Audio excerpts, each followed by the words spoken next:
So, getting my workout in or getting ready to get back on schedule for my life. Last week was crazy. I ate kind of crappy all week. I felt pretty crappy all week because of it. But I had a class this weekend here locally in Florida, so it was a less traveling, so that was good. But I knew I needed to get back on schedule and kind of get back to working out and doing all the things that I always do this week.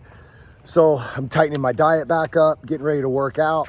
So that's why I'm kind of doing my walk around the lake again, as usual. But I just kind of wanted to talk about failures. I had a class full of failures this weekend, right? Like my students messed up so many times trying new things.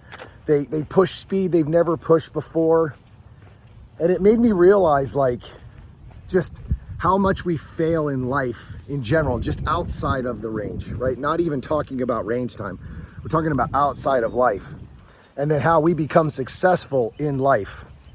And as our lives progress, and obviously if you shoot this sport or you're watching this video, you're probably pretty successful in life because this is not a cheap sport.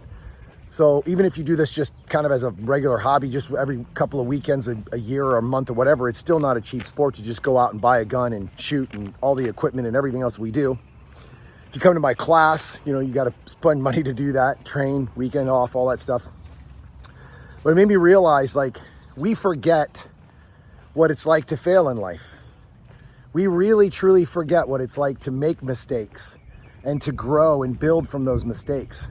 So what happens is we get in this mode of we can't fail. We're not able to fail. We shouldn't be failing. If we make mistakes, oh man, that's terrible. It's the worst thing ever. And we're trained all through our entire life, from the time we're little kids to the time we grow up to be successful adults and grow into our businesses or careers or whatever we do, that failure is a terrible thing.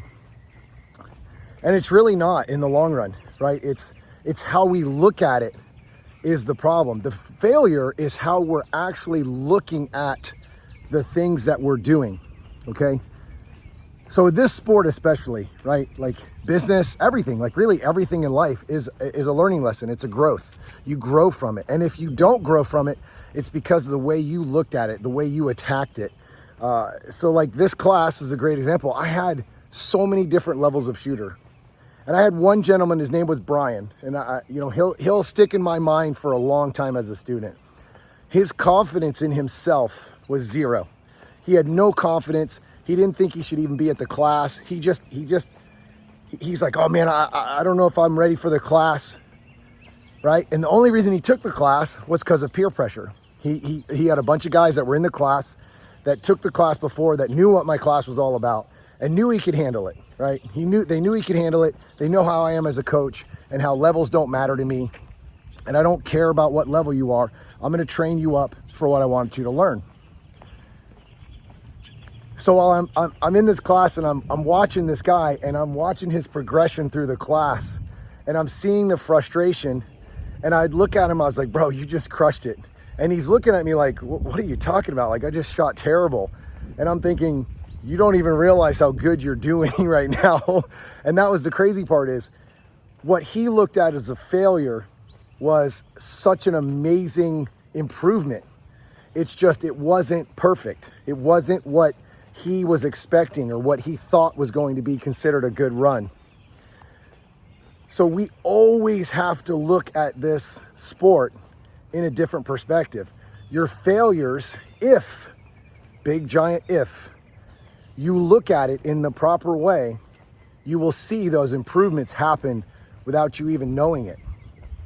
You have to look at these failures as learning lessons. So I'll give you one example of what he did. That's how I knew he was going to be very successful in this class. The first time he ran the stage after I did a breakdown and all the conversation about what he needed to look at when he was shooting this stage. The first time I walked up to him and I said, where did you make a mistake? And he goes, right there. I said, what'd you do? And his answer was, I crashed too late, so it made me late on this, and then I had to come over here and I had to stop. I was like, what did you just say? Like, nailed it. Absolutely nailed it. He was self-aware. He understood what his mistake was. Now, the fixing it's the hard part, right? But finding it and feeling it and understanding where that failure was is the first thing you have to do to get your shooting to the next level. So being that self-aware as a shooter that told me, I don't think I'm good enough to be in your class right now, says everything you need to know about our brains are the problem. You are what holds you back, and what makes you good and makes you better is your fight and drive to want to be better. And if you just pay attention to what you're doing and you use those failures as positives, you will see yourself grow and be better every single match. If you don't just go out and go, cool, I'm just gonna go shoot my gun. If you actually pay attention to the failures, those failures are a positive because you'll get better every single time you go out to shoot because you're paying attention to the why. All right, guys, if you have any questions, hit me up in those comments and I'll see you on the range.